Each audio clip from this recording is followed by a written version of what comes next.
Welcome, bienvenidos. You are so brave. That is your characteristic.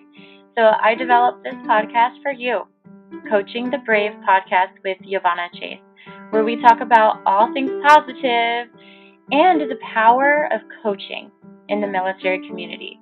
Enjoy.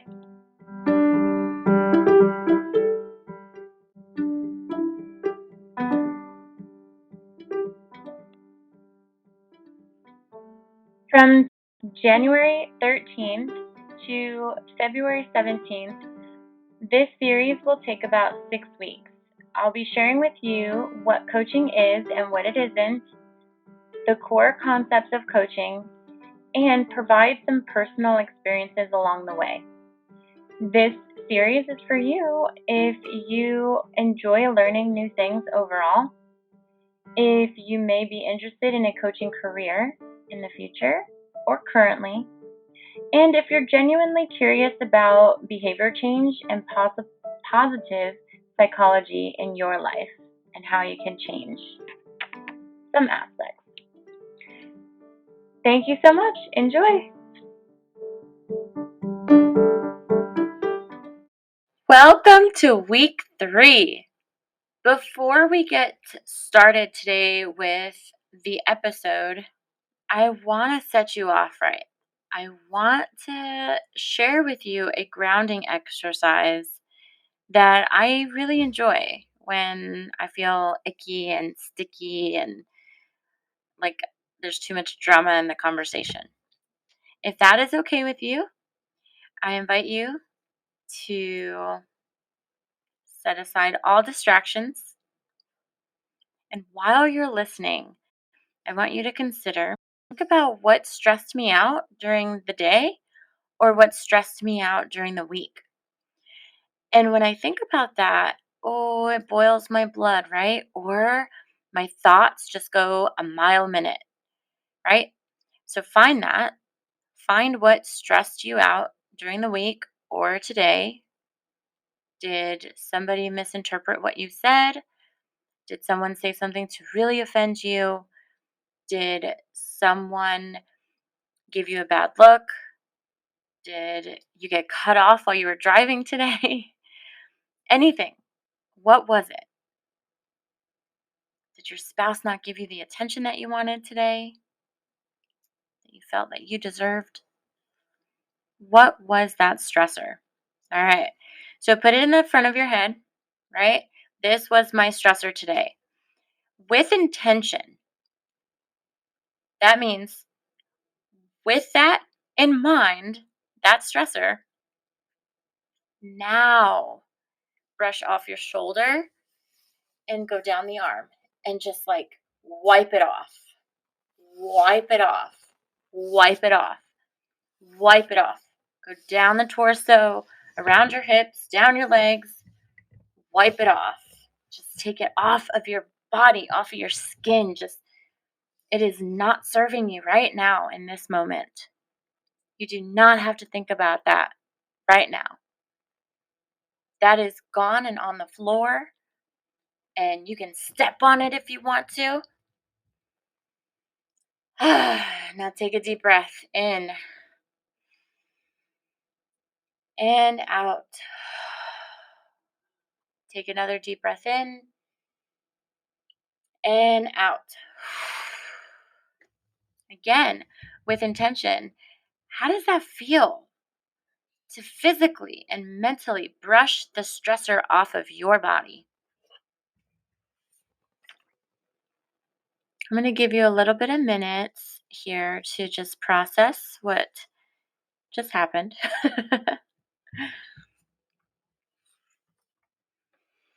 Keep breathing if you need to. Deep breaths to just relax.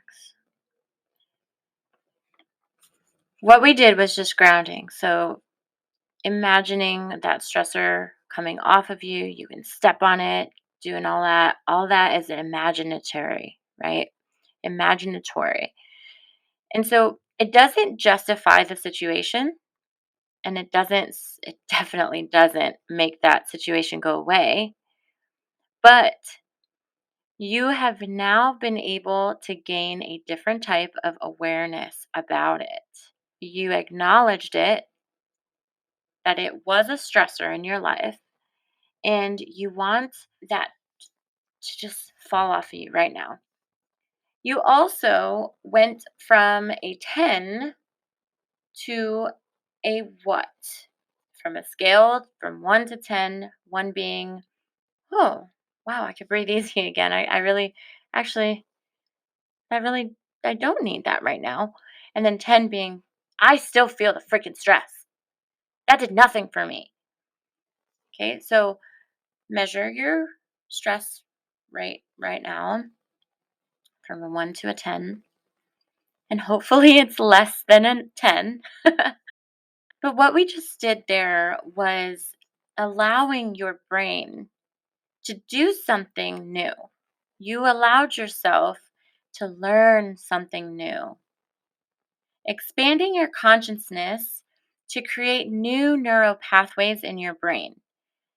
I remember back in middle school, my science teacher said, if you drink, if you smoke, you eat bad things, you hit your head, you're going to lose those neurons. You're going to lose some brain cells.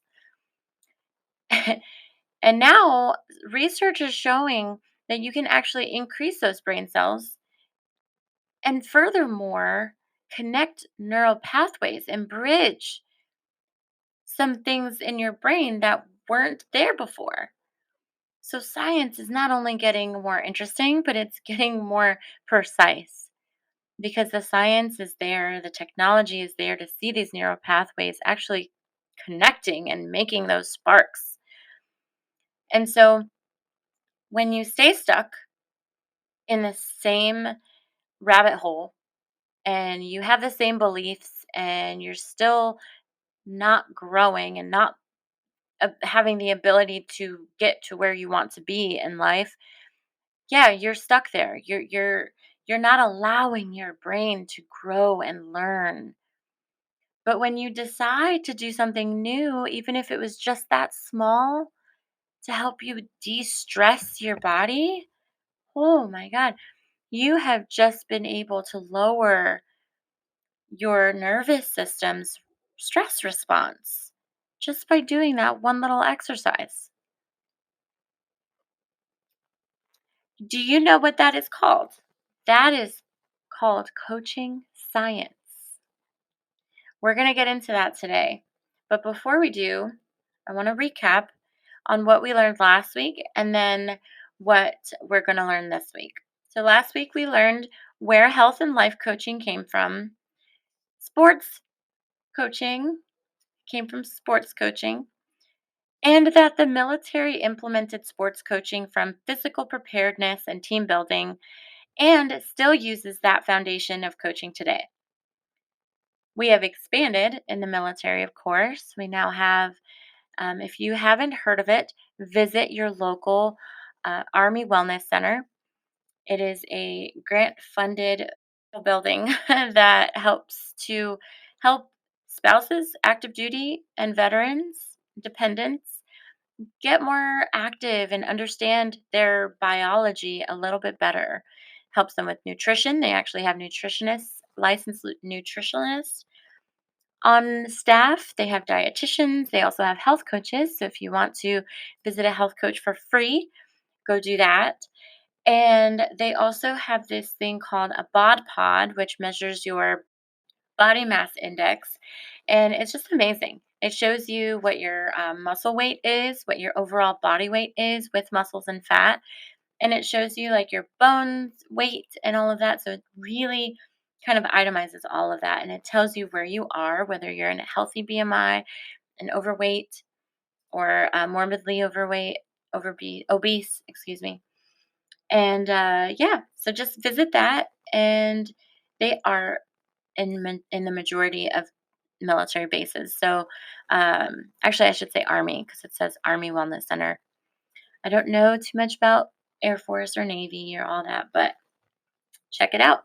Ask for it. And we discussed the interview process and the baseline operation of how coaches determine where you are and where to meet you where you are. But today, what we're going to be discussing is I want to go a little bit deeper into another step that I kind of missed out on in the contract process, expectations of the client and intentions of the coach and the client. So that is one. The other thing that we will talk about today is active listening and presence of the coach. And third is coaching intuition, which is huge because oftentimes we are at a doctor's office and we are at a therapy office and we are at we're seeing different professionals and practitioners that are science based. But coaching, although it is science based too, it is also very natural, right? So we have and are able to use and implement our intuitions when it comes to our methods and methodology. So I'm very excited to share that with you because it's different, right? Different than the Western medicine approach. So enjoy, sit back, grab a cup of coffee or whatever you decide to drink. And we will start off with the intentions and expectations of the coach and the client. So the expectations of the client and the coach throughout the coaching program are as follows before I get too far into it. What is a contract? A contract is a formal and legal binding agreement that specifies rights and obligations pertaining to two or more mutual agreement parties for employment, sales, or residence, and oftentimes is enforced by law. Okay. Thereby, when clients come into coaching, they have a sense of where they want to be.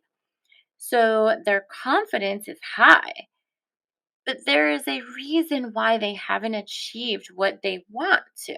These specific obligations help to soften the initial breakdown of their expectations before the program even starts. It's like wiping the slate clean. So let's say, for instance, you're coming in hot. You're like, yeah, I'm going to get coached. I know exactly what to do. I'm going to do this. I'm going to do that. But then 5 weeks into the program, you hit a dip, and a dip is almost like a sabotage. Like, oh, I don't want to do this anymore, or fudge, I didn't finish my action steps right, so I'm just not going to go this week. I'm going to call sick. I'm going to call my coach and be like, hey, can we reschedule? Or I can't make it this week. I have to skip out.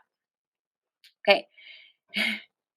This is normal, but the contract helps. These obligations and specific behavior specifications are here to soften that blow for yourself. I hope that makes sense. If it doesn't, please message me and ask me, what the heck did you talk about, Yovi? Okay, so hopefully by explaining the client expectations, then you will kind of understand what I'm talking about. Okay? The reason why I bring this up is because many of us seem to assume this is what we are naturally going to do, but then get frustrated when it's not executed properly, or even if it wasn't talked about in the beginning. So, these are some things that we talk about in the contract. One, for the client, these are 9 expectations of the client and responsibilities. Agreeing to attend all coaching sessions on time and refraining from multitasking during calls. Be authentic, honest, and speaking up for what you want. Let your coach know about any personal situations that may interfere with your experience in the program. Letting it be okay not to know all the answers. Trust in the process. Be willing to stretch yourself and your experiences, to take risks, try new things. Honor your investments in the program. Be patient with yourself, be loving to yourself, and celebrate your small wins. And that last one was an important, very, very important one. So, hopefully, now you can see how these must be specified obligations and responsibilities before starting a coaching program. If you are not meeting your coach halfway, what is the point in coaching? What results do you gain? You can also see how going through a coaching process has to be a voluntary choice. You have to be ready and willing to try it in order to get your results that you want. If you're not, think about this. Or no, how you do one thing is how you do everything. So if you end up saying, I'm going to try to go to the gym for 3 months and start off hot and heavy and going every day for the next week, then go only 3 days the next week and then say, oops, I am just so busy the third week. I only go like once in a blue moon now. And the next month you don't go at all. Think about all the aspects of your life that may be similar to that. What patterns do you notice about yourself? Now, let's go over the obligations and responsibilities of the coach. There are also 9. One is abide by PII and HIPAA, personal identifiable information, and the Health Insurance Portability and Accountability Act, honoring that safety of records, notes, and confidential standards of practice, also known as client coach confidentiality. That was a long one. But second, being in integrity and honest at all times, holding belief in you even if you don't, sharing in depth information and knowledge regarding your goals when appropriate. Provide a safe place where client can express what they want.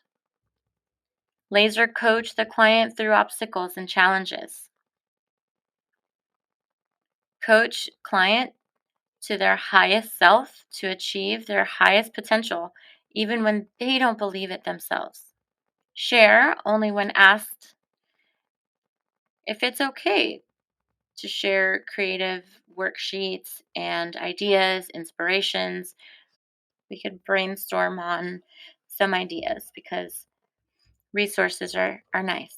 Or we can create some together. Be kind and patient with their process. So, all of these are the coach's responsibilities too. So, you can imagine thinking about all of these things that are being said. These things don't usually, they're not vocalized often. And the reason why they're not vocalized often is because we're assuming in society that oftentimes these things are going to be honored when really they're not. These are things that we subconsciously do and we are not aware of them. That's why we did that grounding exercise in the beginning to help you become aware of where might you be faulting or where might you not be expressing your honest truth. So there are 9 expectations and responsibilities for both the client and the coach because they are both giving the same amount of effort to the success of the client.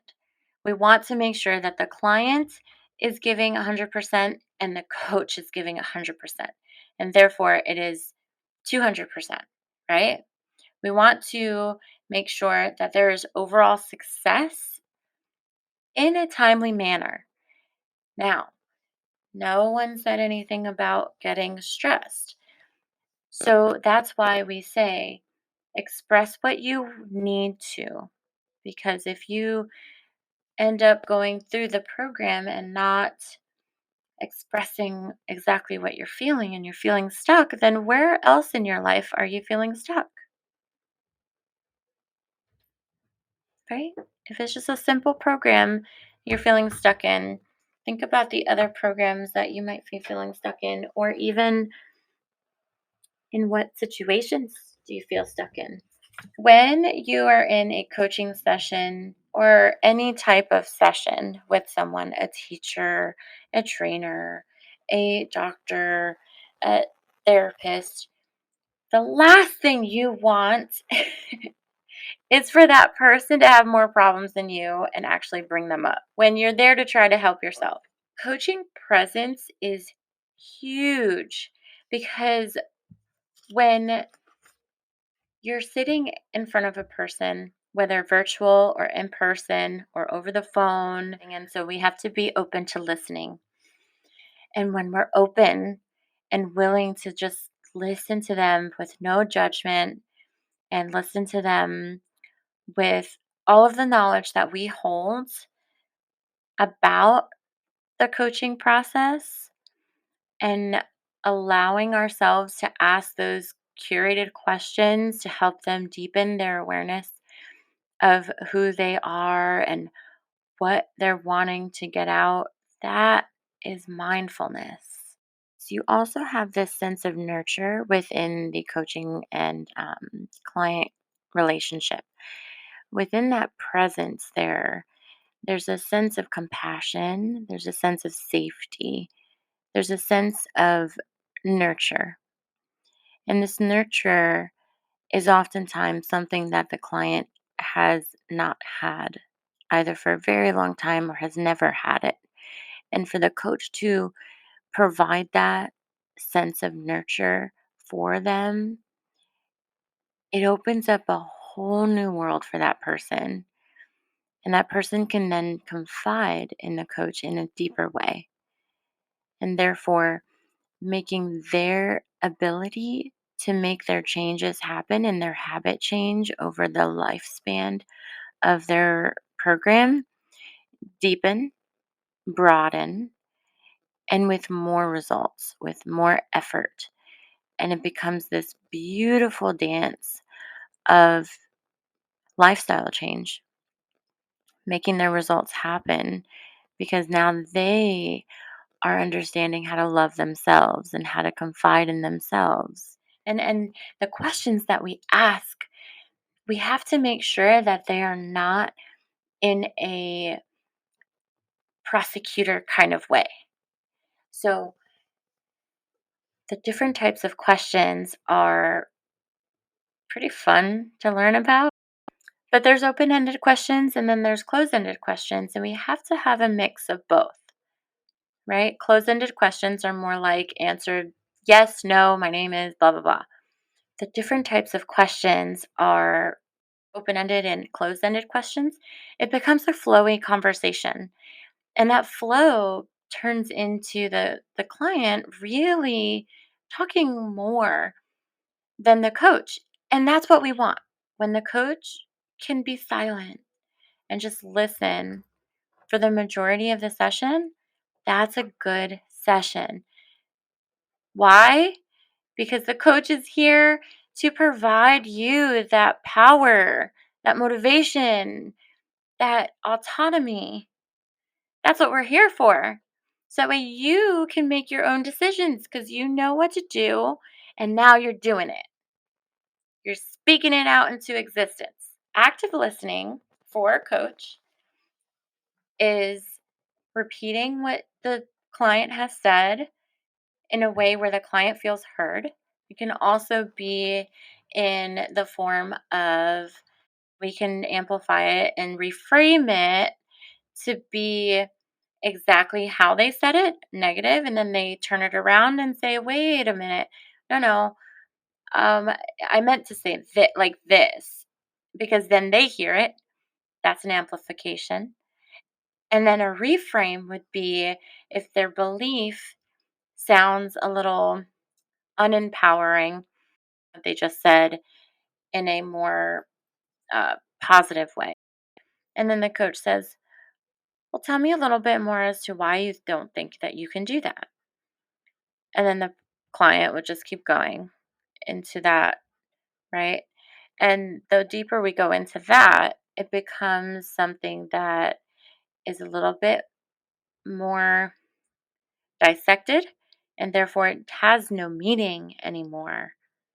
That meaning that it was given in the beginning of that conversation is no longer the meaning that it is now because it's been dissected so much that now the client says, well, wait a minute.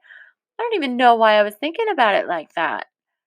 Yeah, I can achieve that. I could do this. So that's the example of reframing. So we went over the presence of the coach and we went over active listening. Now we're going to kind of transition into the intuition of a coach. And that is by far my most favorite because when you tap in to your intuition as the coach or the client, it just means that you're in a more woke state, y'all. And I don't say y'all. If you're in a more awoken, aware, present state with your own self, your own mind, your own body. And like I said, it goes for both the client and the coach. However, when it's on the coach's side, the intuition far outweighs any science based thing that you can think of. Okay. Because some coaches are so aware and they know their clients so freaking well that we can spot it. We can spot hiding. We can spot lying. We can spot deception. Like it is so immense. The aha moments that we gather just by listening to our intuition. And as the coach, we are here to provide loving support, but also we're here to call you out and kick you in the butt when when you're sabotaging yourself. Completely honest. That is a thing. I love that. I absolutely love my intuition and I thank you, my intuition. I thank it every day.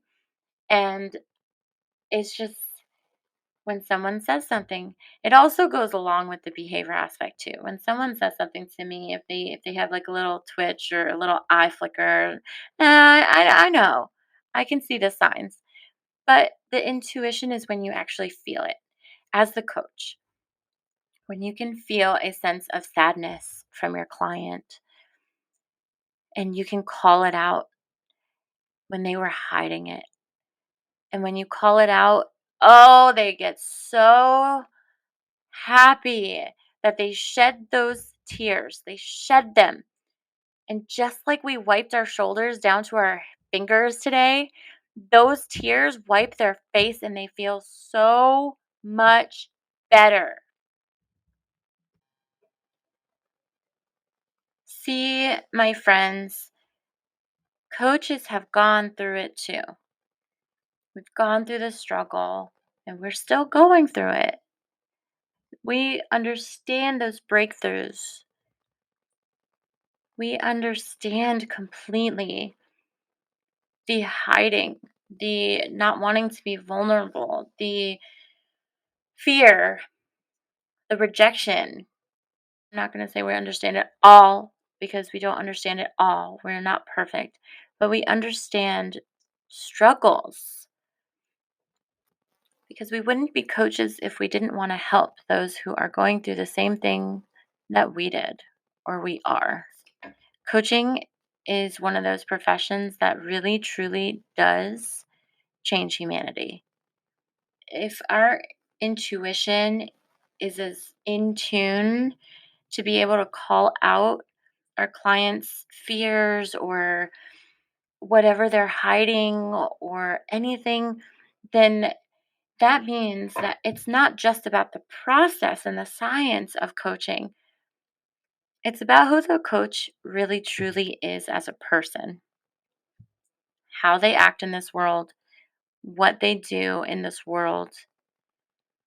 Their core and their foundation is strong and it helps the client become that much stronger to themselves. It helps them find that power within them, helps them to trust in themselves better because they have just told something that they didn't really mean to a complete stranger, and that they were able to shed those tears. They were able to feel that fear, vulnerability with someone that they didn't even intend to. In that moment, they were hiding it. They thought that this moment of hiding would suffice just like every other moment in their life when they have hidden it. But no, the coach brought it out and it made them feel so much better shedding those tears. I've had clients that actually scream. They stand up from their chair and they scream. They say, "No, I just need this out." Ah, and we both take deep breaths afterwards, and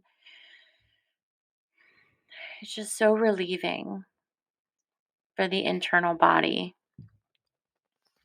I'll get into that at another podcast, but the intuition of the coach is very important. If you have an intuitive coach, kudos and congratulations on you because you've hit a home run.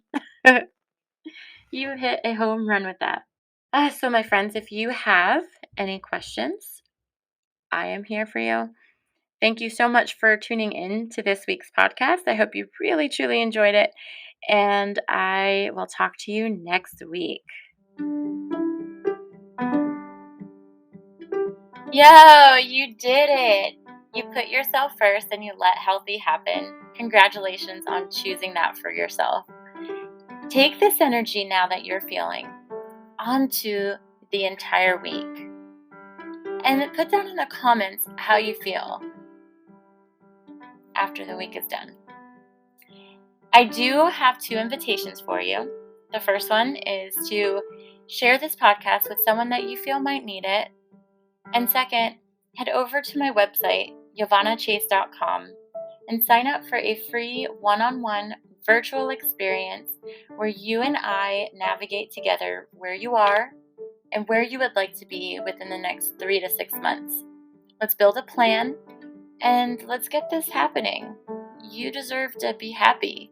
You deserve to be a well-rounded, a whole life experience. So thank you so much for listening, and I'll talk to you next week.